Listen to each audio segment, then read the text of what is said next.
What's up?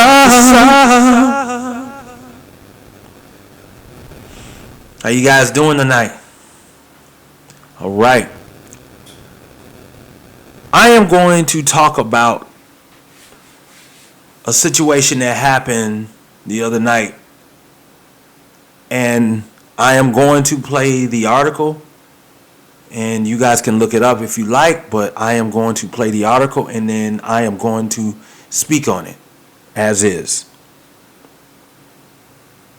Convicted murderer Brandon Bernard was put to death by lethal injection last night. It was the first execution in 130 years at a federal prison during a presidential lame duck period.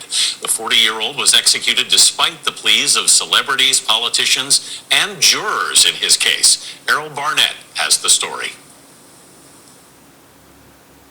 Uttering his final words last night toward relatives of the victims he played a role in killing, Brandon Bernard said, "I'm sorry," becoming the 9th federal death row inmate to be executed this year.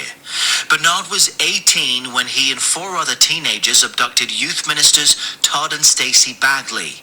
A fellow gang member shot the Bagleys in the head. Bernard then lit the couple's car on fire with both still inside. In 2000, a jury sentenced Bernard to death. The shooter and Bernard's co-defendant, Christopher Villalva, was executed in September. Mr. Bernard said, I try every day to make up a little bit. I know it'll never make up for what I did, but I'm trying to add some good to the world. Bernard's lawyer telling CBS News last week he was a reformed man. He also says there were mitigating circumstances and that Bernard was neither the shooter nor the ringleader of the attack. But experts were split on whether Stacey Bagley was killed from the gunshot or if she died from smoke inhalation. 5 jurors and a prosecutor on Bernard's case pled for mercy before his death. Our David Becknode spoke with one of them earlier this month. I've always struggled, I guess, especially at that time in my life, of standing on my convictions, and I regret that now. The death penalty is far too harsh for his level of involvement in this crime. On the day of Bernard's scheduled execution, the Supreme Court denied his request for a stay. President Trump did not grant his petition for clemency. My whole journey with criminal justice reform started about a year ago when I came to see the president. One of Bernard's fiercest advocates, reality star Kim Kardashian West, tweeted, quote, "I'm so messed up. They killed Brandon. He was such a reformed person. He is sorry, so sorry for the hurt and pain he has caused others." In a statement late last night, the victim's family thanked the DOJ and President Trump for giving them the closure they needed after 21 years. The administration plans to execute 4 more prisoners before Inauguration Day. Errol Barnett for CBS This Morning, New York. All right, Errol, thank you very much. So, I felt like as a so-called heterosexual black man, I need to speak on this situation. One thing I've learned in my 40 plus years of living is never to rely on the so-called opposite people that you claim is oppressing you. Never to rely on your so-called community because they can't help you. No way. No one in this society can help you but you.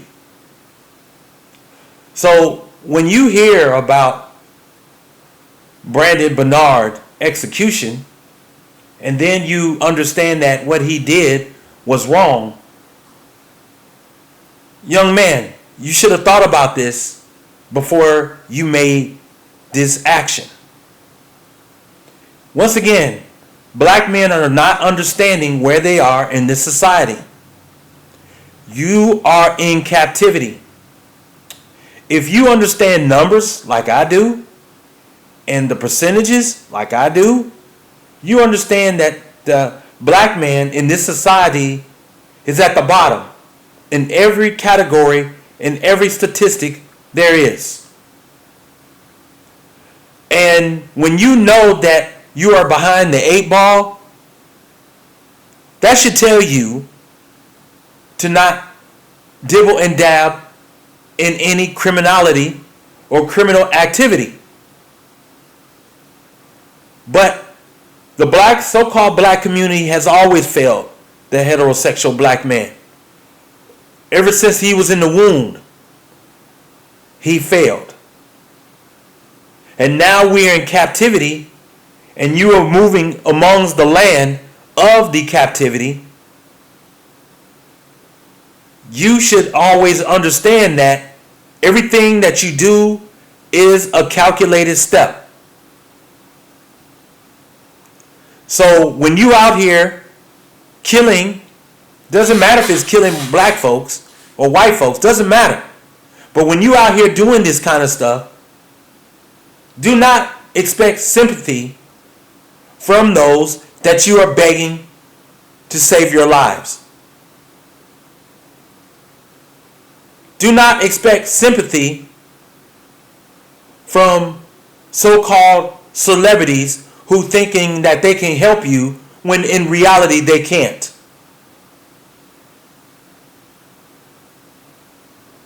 And also, understand that the so-called black community is in no position to help you, black man. They never have been in a position to help you. They never have, and guess what? They never will.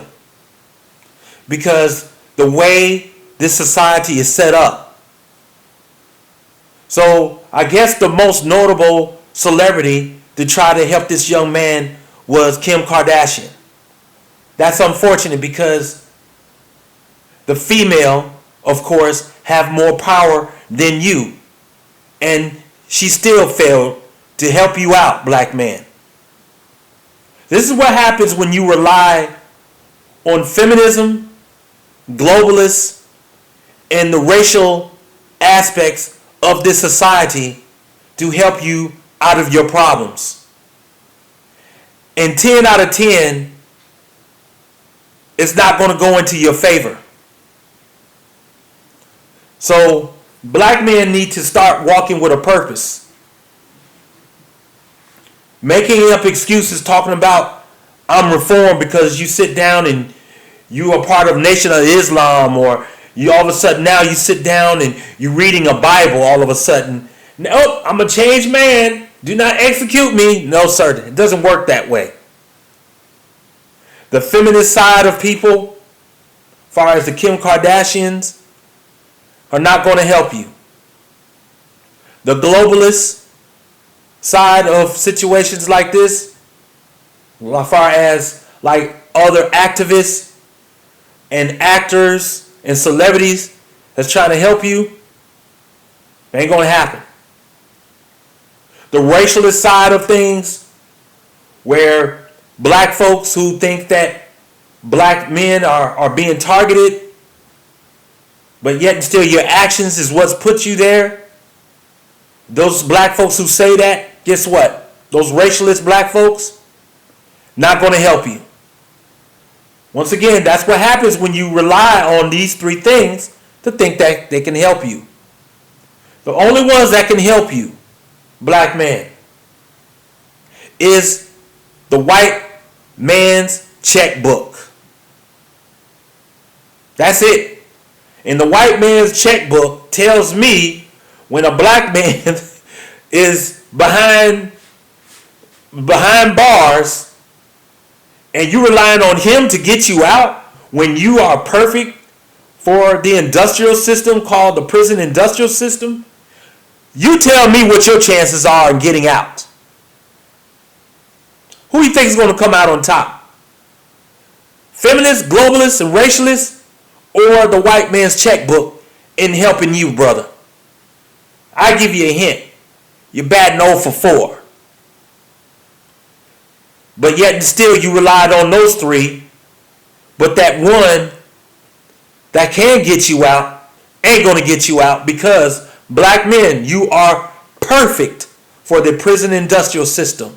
So it was a blessing that you did what you did So they got 20 years out of you, and now you have expired.